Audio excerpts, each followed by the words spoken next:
Welcome back. എല്ലാവരും ഒത്തിരി സന്തോഷമായിട്ടിരിക്കുന്നല്ലേ അല്ലേ? ഇന്ന് ഞാൻ എൻ്റെ ചിന്നുകുട്ടിയുടെ കൂടെ കേട്ടോ. അവളുടെ പേര് ജിയന്ന എന്നാണ്.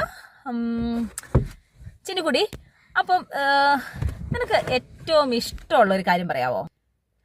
ഐ മീൻ ഫാമിലിയുടെ കൂടെ ഏറ്റവും ഇഷ്ടമായിട്ട് നിനക്ക് ചെയ്യാൻ ആഗ്രഹമുള്ള ഒരു കാര്യം പറയാവോ? ഒരു ദിവസം go out. What do you mean? Like ഒരു ഫുൾ ഡേ ഇങ്ങനെ പിക്നിക്കോ അങ്ങനെ എന്തെങ്കിലും ചെയ്യണം, ക്യാമ്പിങ് അങ്ങനൊക്കെ.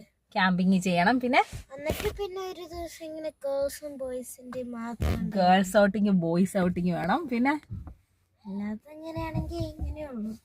അല്ലെങ്കിൽ ട്രെയിനിൽ പോയിട്ട് വേറെ ഒരു പ്ലേസിൽ പോവാ, ഗേൾസ് സെപ്പറേറ്റും ബോയ്സ് സെപ്പറേറ്റും ഗേൾസ് സെപ്പറേറ്റ് ഡേ ഔട്ടിങ് വേണം. ഓക്കെ. എന്നിട്ട് കം ബാക്ക് ആണെങ്കിലില്ലേ almost like 4 days 2 days കഴിഞ്ഞിട്ട് 4 days 2 days. Well done. Okay. അപ്പോൾ എനിക്കിന്ന് ചിന്നുകുട്ടിയുടെ കൂടെ ഇരുന്നത് നമുക്ക് കൂടുതലായിട്ട് പറയാനുള്ളത് നമ്മുടെ ഫാമിലീസിൻ്റെ ഒരു ഫാമിലി ടൈമിനെ കുറിച്ചാണ് കേട്ടോ. പലപ്പോഴും നമുക്ക് ജോലിയുണ്ട്, അതുപോലെ തന്നെ വീട്ടിലെ കാര്യങ്ങളുണ്ട്, പിള്ളേരുടെ പഠനമുണ്ട്, അങ്ങനെയൊക്കെ ആയിട്ട് എപ്പോഴും നമ്മൾ തിരക്ക് പിടിച്ചുള്ള ഒരു ഓട്ടപ്രദക്ഷിണത്തിലിരിക്കുമ്പോൾ നമുക്കൊരു കുഞ്ഞ് സമയം ഒരു സ്പെൻഡ് ചെയ്യാനൊക്കെ ആയിട്ട് സമയം ഒന്നൊരു പോസ് ചെയ്ത് ചിന്തിക്കുന്നത് നല്ലതായിരിക്കും. ഒരുപക്ഷെ നമ്മളിപ്പോൾ ചിന്തിക്കും പിള്ളേർക്ക് എല്ലാ കാര്യങ്ങളും മേടിച്ച് കൊടുക്കുന്നുണ്ടല്ലോ, അല്ലെങ്കിൽ അവരാഗ്രഹിക്കുന്ന സാധനങ്ങൾ മേടിച്ച് കൊടുക്കുന്നുണ്ട്, അവർക്ക് നല്ല ഫുഡ് കൊടുക്കുന്നുണ്ട്, ഐ മീൻ അവർക്ക് കളിപ്പാട്ടങ്ങൾ കൊടുക്കുന്നുണ്ട്, അവരുടെ ബർത്ത്ഡേ സെലിബ്രേറ്റ് ചെയ്യുന്നുണ്ട്, അങ്ങനെയൊക്കെ. പക്ഷേ ശരിക്കും അവരാഗ്രഹിക്കുന്നത് എന്താണ്? പേരൻസിൻ്റെ കൂടെ ഒരു കുറച്ച് സമയം സ്പെൻഡ് ചെയ്യുന്നതല്ലേ.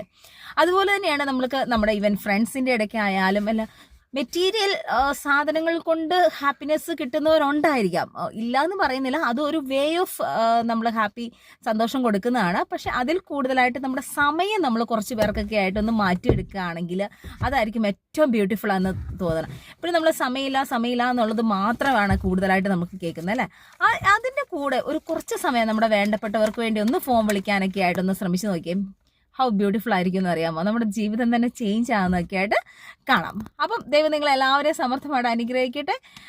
കുറേ നാളുകളായിട്ട് നിങ്ങൾ വിളിക്കാതിരുന്ന ഏതെങ്കിലുമൊക്കെ ഒരു ഫ്രണ്ടിനെയോ അല്ലെങ്കിൽ ഒരു ഫാമിലീനെയോ ഒന്ന് വിളിക്കാനായിട്ട് ശ്രമിക്കാം. അല്ലെങ്കിൽ നമുക്ക് ഒന്ന് ഇന്നത്തെ ദിവസം നമ്മുടെ തന്നെ ഫാമിലിയിൽ ചിലപ്പോൾ കുട്ടികളോട് കൂടി ആയിരിക്കാം, അല്ലെങ്കിൽ ഹസ്ബൻഡിൻ്റെ കൂടെ ആയിരിക്കാം, വൈഫിൻ്റെ കൂടെ ആയിരിക്കാം, ഒരു കുറച്ച് സമയം മൊബൈൽ ഫോണുകളും സോഷ്യൽ മീഡിയാസും ടി വിയൊക്കെ ഒന്ന് ഓഫ് ചെയ്തിട്ട് ഒരു മീനിങ് ഫുൾ ടൈം സ്പെൻഡ് ചെയ്യാനുള്ള ഒരു ദിവസമായിട്ട് മാറട്ടെ എന്ന് ആശംസിക്കുന്നു. അപ്പം വീണ്ടും വേറെ വീഡിയോകളും തോട്ട്സും ആയിട്ടൊക്കെ കാണുന്നുണ്ട്. Bye, have a great day. Chinnikutty bye bye പറഞ്ഞോ. Bye bye. Bye by.